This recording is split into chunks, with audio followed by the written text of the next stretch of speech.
we just have a really clear process on when we meet every quarter. We have 4 different categories of things that are for review, about to be in test, actively in test, just launched, and then discontinuations as well. Because we have to look at what's not working anymore that may have been.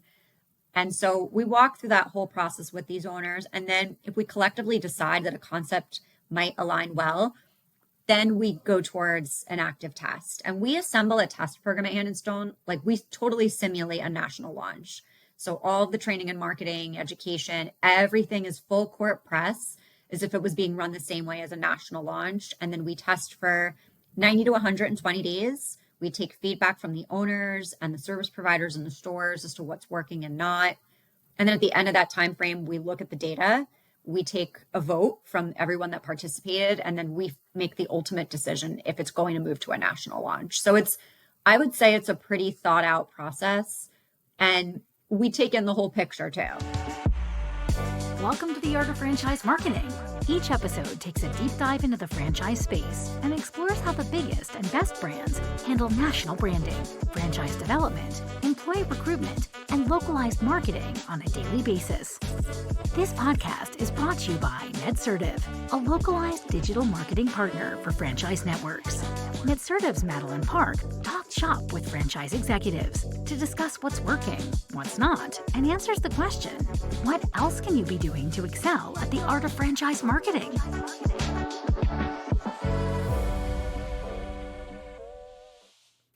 All right, welcome back everyone to the Art of Franchise Marketing. I feel like it's been a minute since I've recorded one of these, but it's probably been 3 days. Today we've got Lisa Rossmann, who is the Chief Brand Officer at Hand & Stone Massage. Thank you for coming on today. Thanks for having me. Excited to be here. So we met at a Hand & Stone event, a little while back, but I was so impressed kind of with your career and also your ability to open up, be vulnerable, while also just educating. And I was like, this girl, she's handling this franchise with grace. And I was like, and then you were like, oh, does anyone else want to speak? I was like, I'll speak, but it's going to be a train wreck after that. But here we are. So can you, explain to our listeners, who's Lisa? How'd you get started in franchising, and, kind of what your day-to-day role looks like now? For sure. So who am I? Well, I'm someone that absolutely loves the wellness space, which is how I got into the industry to begin with. I actually had no franchising experience coming into Hand & Stone. I had wellness experience and wellness enthusiasm. And so 12 years later, I feel like I have a really well-rounded education on franchising and continuing to learn more every day. But really, my beginnings was in wellness, actually by becoming a licensed esthetician myself, which, if you don't know what an esthetician is, it's a licensed skincare professional. So I actually went to school to be able to deliver facials because that was something that I was passionate about after already being in the workforce. This was actually a second career move for me. I started out of college in the mortgage banking space in 2003 when the mortgage market was hot and very lucrative. And I worked for a bank and everything was well and good. I was making good money. I was an account executive traveling around. Everything was just going really well. And then 2008 hit and the financial crisis. And it was a waypoint moment for me to realize, am I actually doing something worth holding on to during this tough time? Do I really enjoy the field, the space? And I realized I didn't. But what I did actually have great enthusiasm for was health, wellness, beauty, fitness. And I knew I had absolutely no experience to kick my foot open into that space. And so I realized in order to gain entree, I had to do something to add value to my resume. And so I was living in Manhattan at the time. I was, carefree, not married, no kids. And so I had the flexibility to actually just do a major kind of pivot, step change, and say, I'm going to enroll in aesthetic school at the Aveda Institute in Soho. And I quit my job and made it through, got licensed, and started working for a med spa franchise at the time company, actually not a franchise, American Laser Centers. And I went into it knowing that I didn't want to be delivering services or laser treatments for a long period of time. I wanted to get experience, but just learn about the space. Mhm. And so did that for a couple of years and realized I didn't love the med spa space, but I loved the wellness community. So I left American Laser and was searching for my next opportunity. And that was in early 2012. And that's when I found the job for Hand and Stone posted on Craigslist, of all places, for an operations manager role at the company when we had about 55 locations at the time. So applied through Craigslist and got the interview. And my unique background of B2B business sales and skincare was actually what got me the job. I think like most people are like, oh, I fell into franchising. But I just love that you're like, franchising, I found it on Craigslist. I was like, I feel I like that's did. just the epitome of like everyone gets into franchising.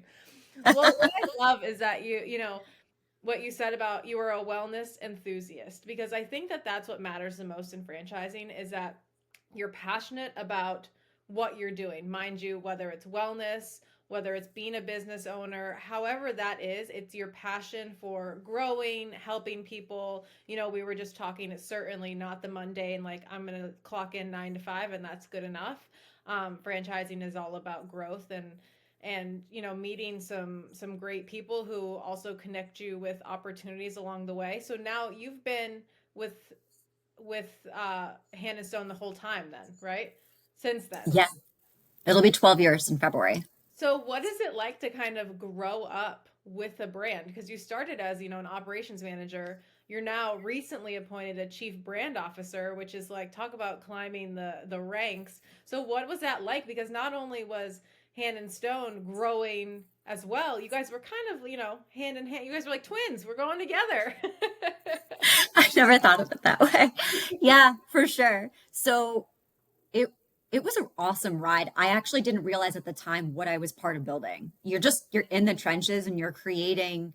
I love to create things out of nothing, which is like baked into my core. And that's why I've run our service innovation pipeline for as many years as I have, because I love creating a program and a duplicatable system and depth in the training and excitement in promoting it within. And of course, to outside consumers, like I love all of those things. And so it felt really natural for me to be a part of writing the scripting for every, customer facing encounter, from greeting a customer when they walked in to how we performed a consultation in the treatment room before a service began to the handoff back to the front. It all felt natural. It all made sense. And that's, I think, when you consider the functional aspect of a business and what point does it serve at that point in the building stage, we needed to figure out like why would Hand and Stone make sense to incorporate as part of somebody's like routine and lifestyle. And every point along the way, every communication point with the consumer had to walk them through this great experience that they could find right in their own community, but then also convince them that they needed to integrate it into their life regularly, not just this one-off visit. So that was really cool. But I have to say that I fell into a very lucky position. Being that we were such a small company, I was the 13th employee of the corporate team. Mhm. And I had the great pleasure of being directly mentored and coached by our CEO, who is a franchising legend, Todd Leff.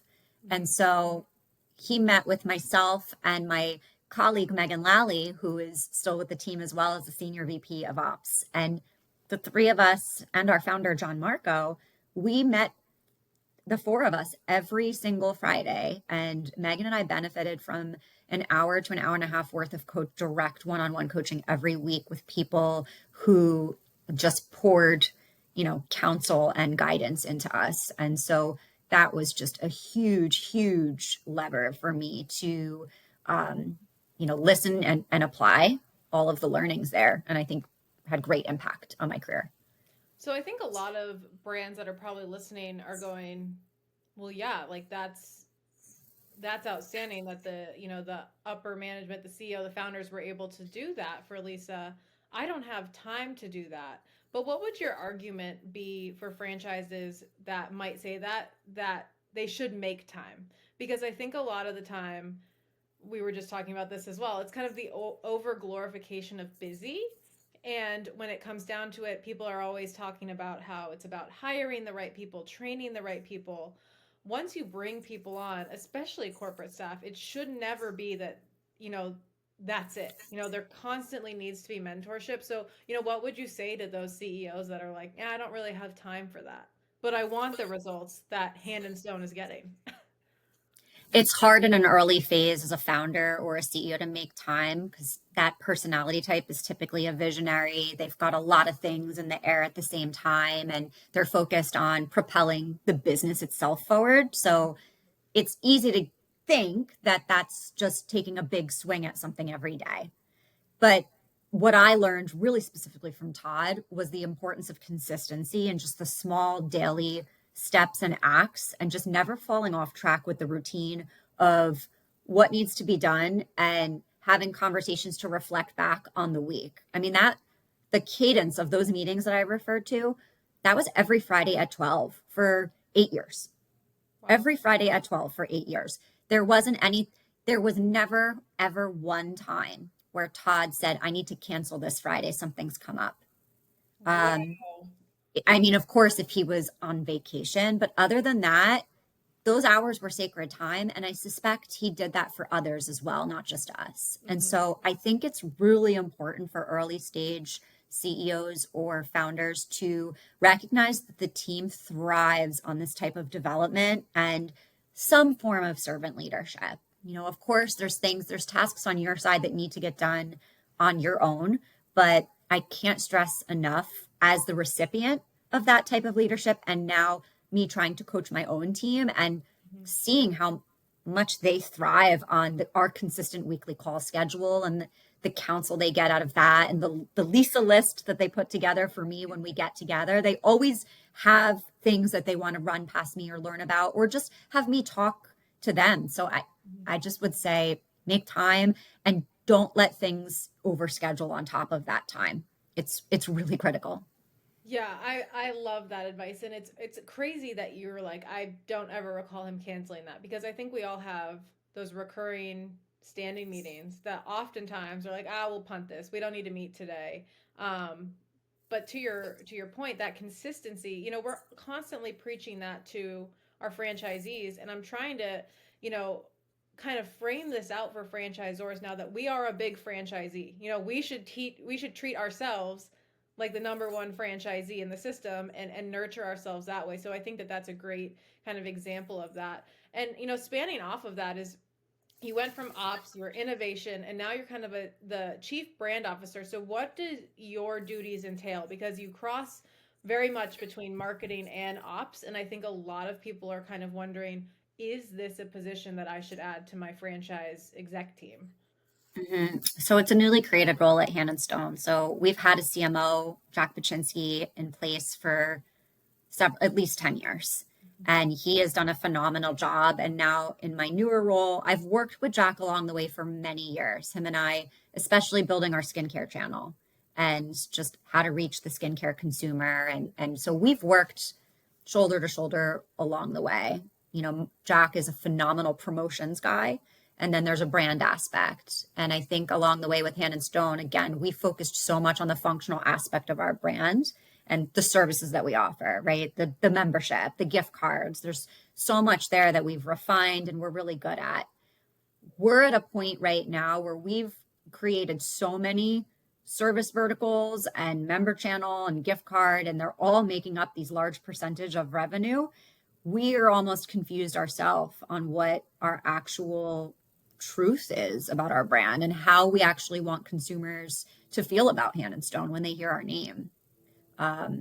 So we're at a point now where we need to invest and have somebody sort of singularly focused on the branding aspect of it, which is kind of silly all these years later. And when Hand and Stone first started, like branding, I don't think was as buzzy of a term or a category as I think it is now. I think a lot of startups now they start with like, what is our brand? Like, what do we stand for? And how do we want people to feel when they hear the name?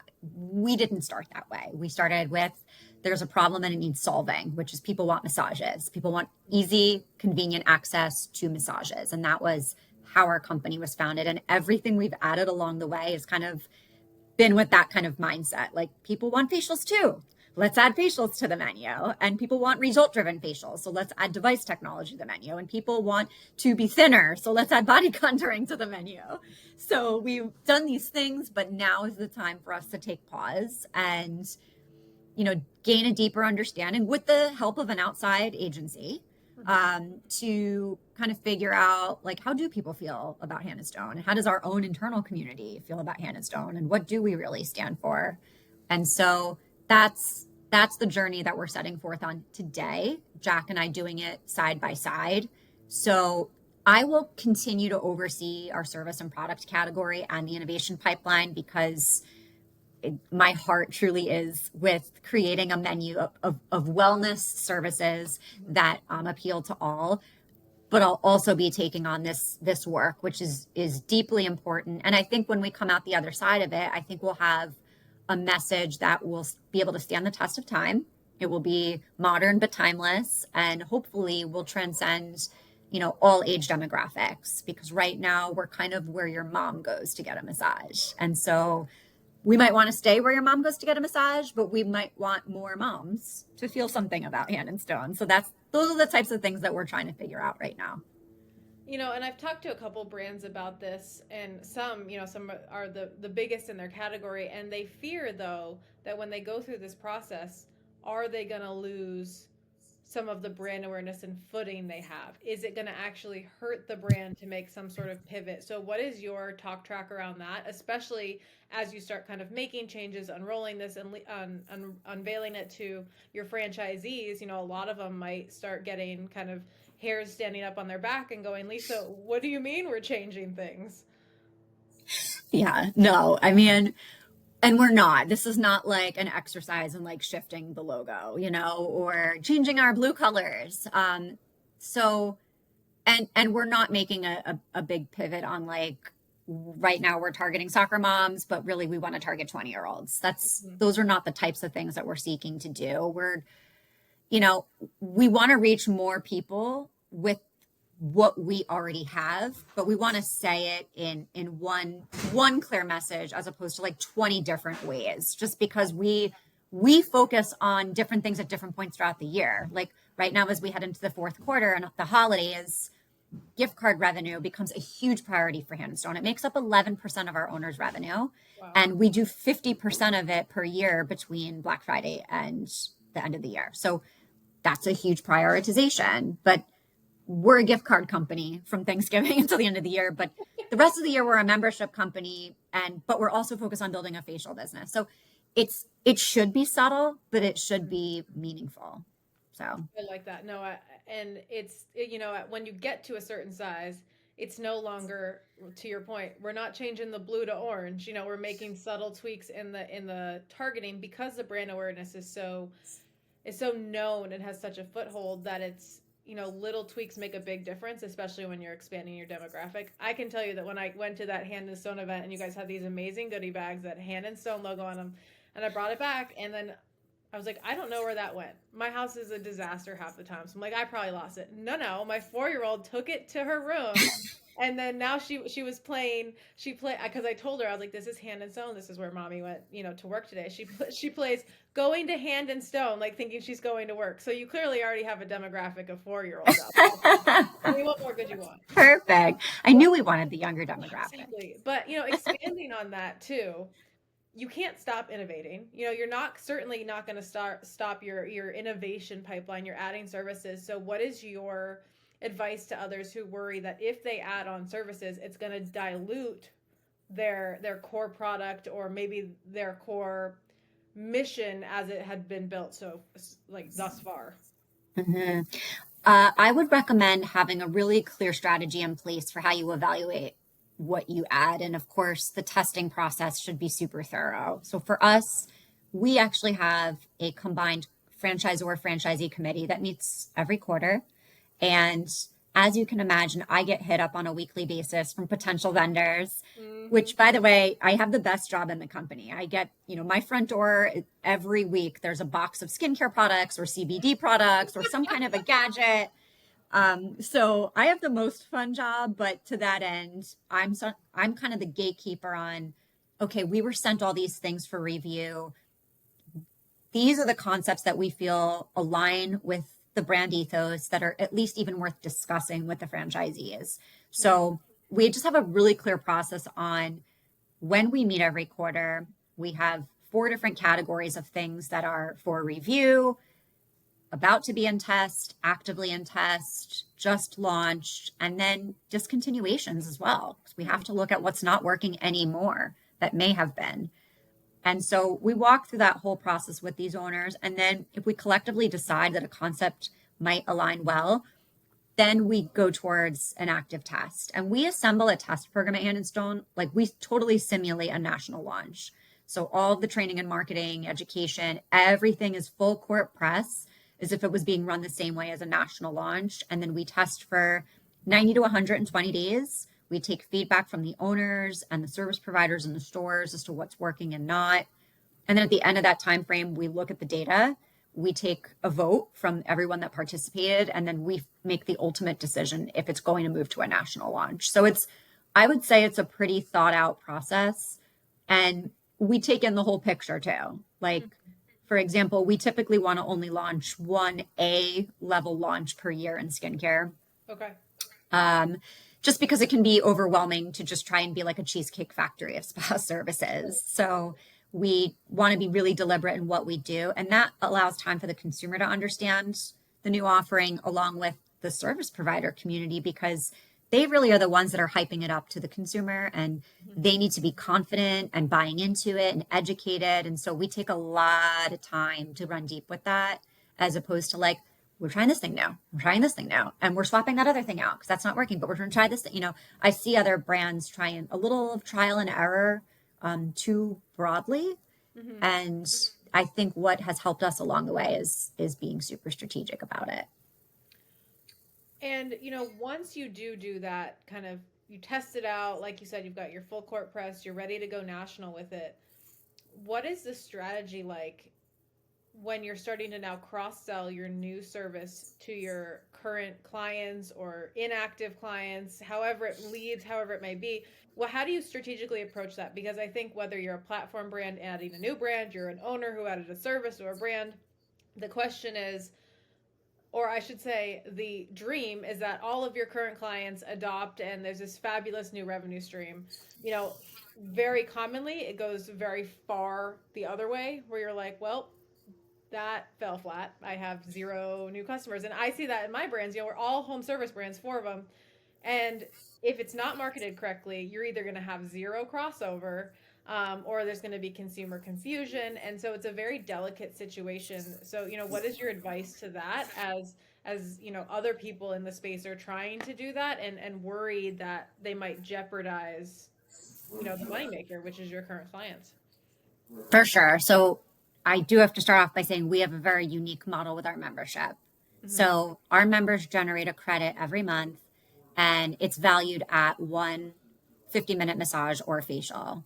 With that said, they can accumulate their credits if they don't make it in, and they can stack them and use them for different items like our body contouring service with cryo. So we have almost a built-in methodology that allows our members specifically to convert over and try different functions or services that we offer, even much without an out-of-pocket expense. They say, you know what, instead of using my credit for my massage this month, I'm going to try that new Diamond Glow service with 3 of my stacked up credits. And it becomes really smooth in the 4 walls for us.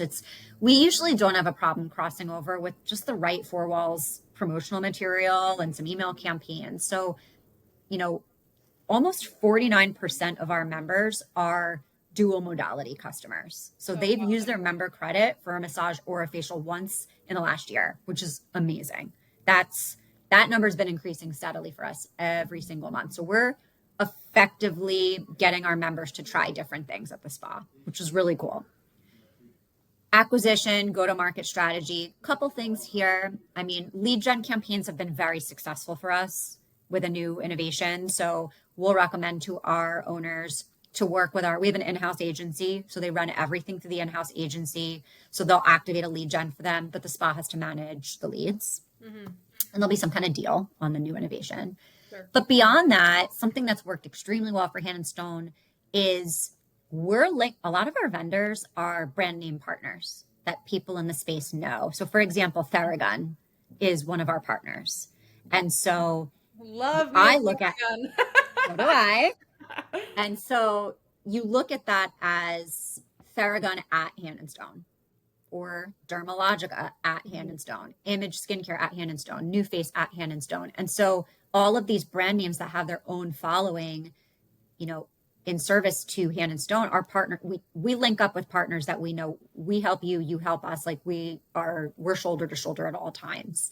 And so they'll open up their database to us, or they'll blast their database and send them to us. Or with Dermalogica, we just recently went through an API integration process on dermalogica.com, so that there could be a consumer shopping on dermalogica.com, never have heard of Hand and Stone, and they can click through to book a treatment that they find on Derm and Like.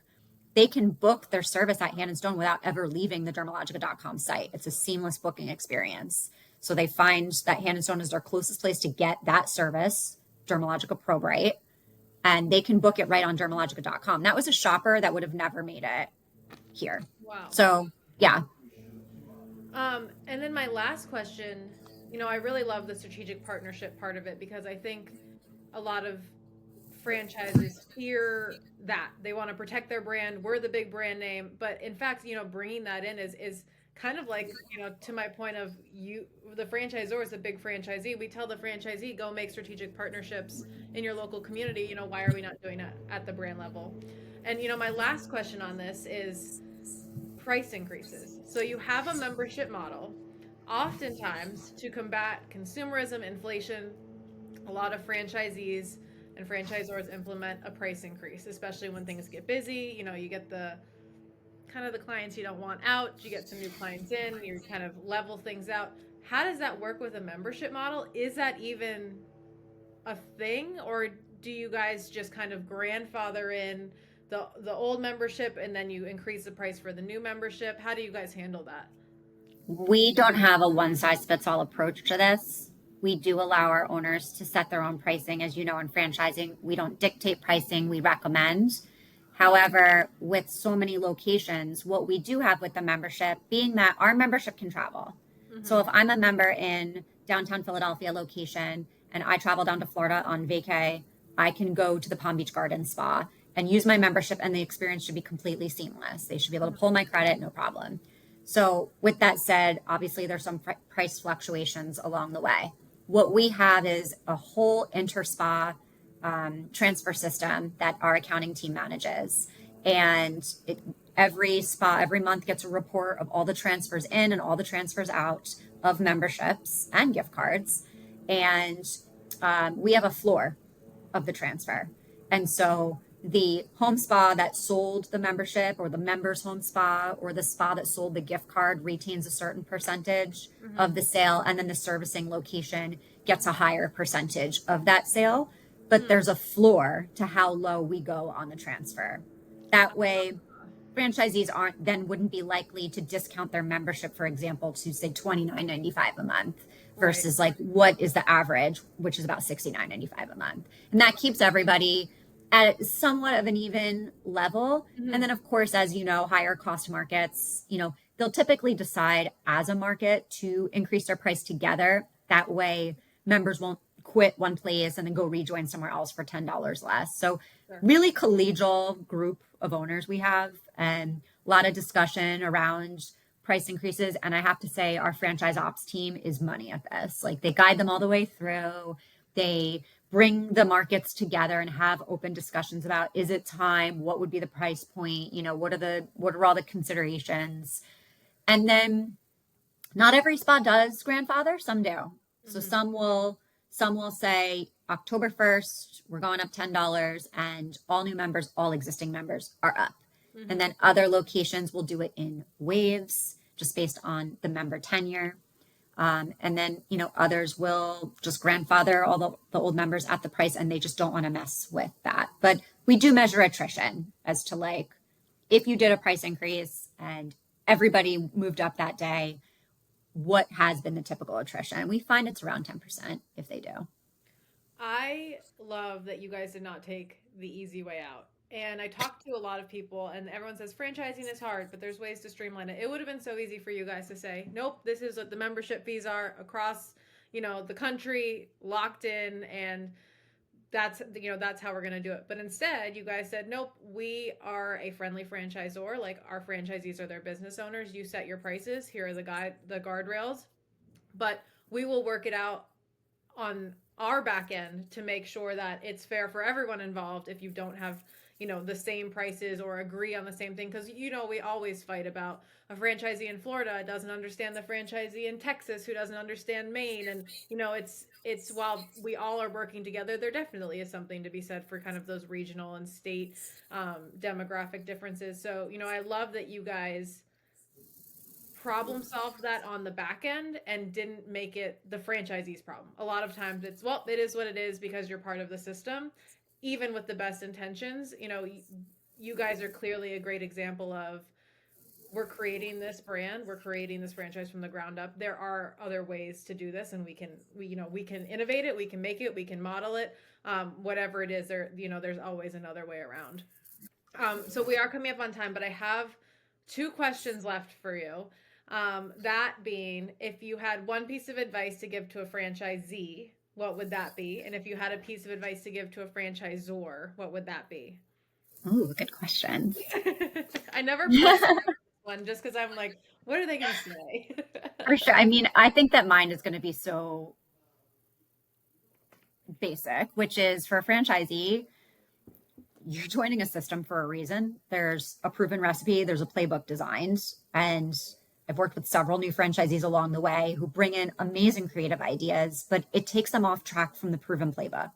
And so, I would say that at least in your early days, follow the proven playbook. And then once you get your sea legs, we love pioneer franchisees that raise their hand and want to try something new. And as the innovation person, those are the franchisees I probably interact with the most, the ones that are the early adopters that are willing to take a chance and fail fast at something, or obviously succeed fast. But I would say to a new franchisee, follow that playbook before you get ahead of your skis, because it's been proven over and over again.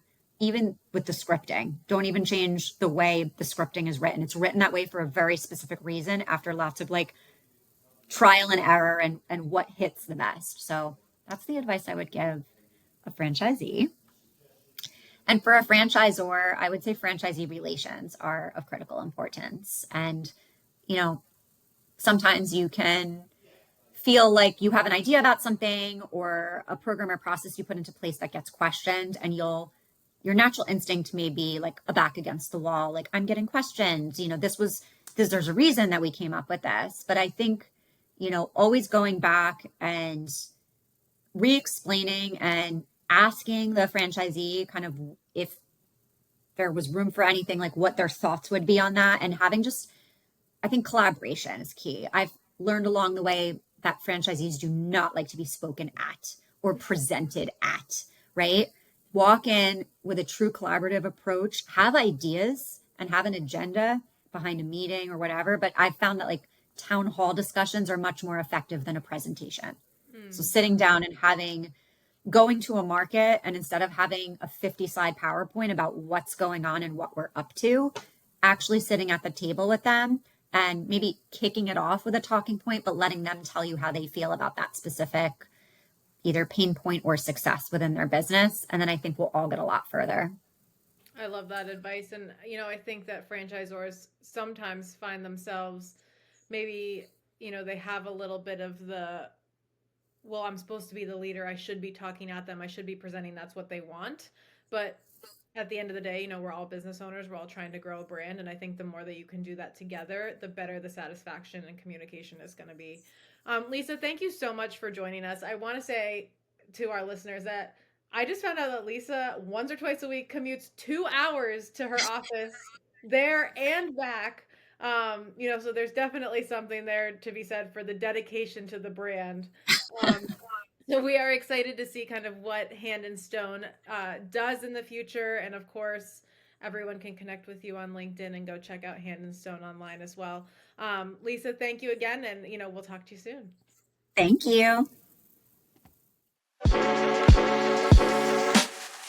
Thanks for listening to The Art of Franchise Marketing.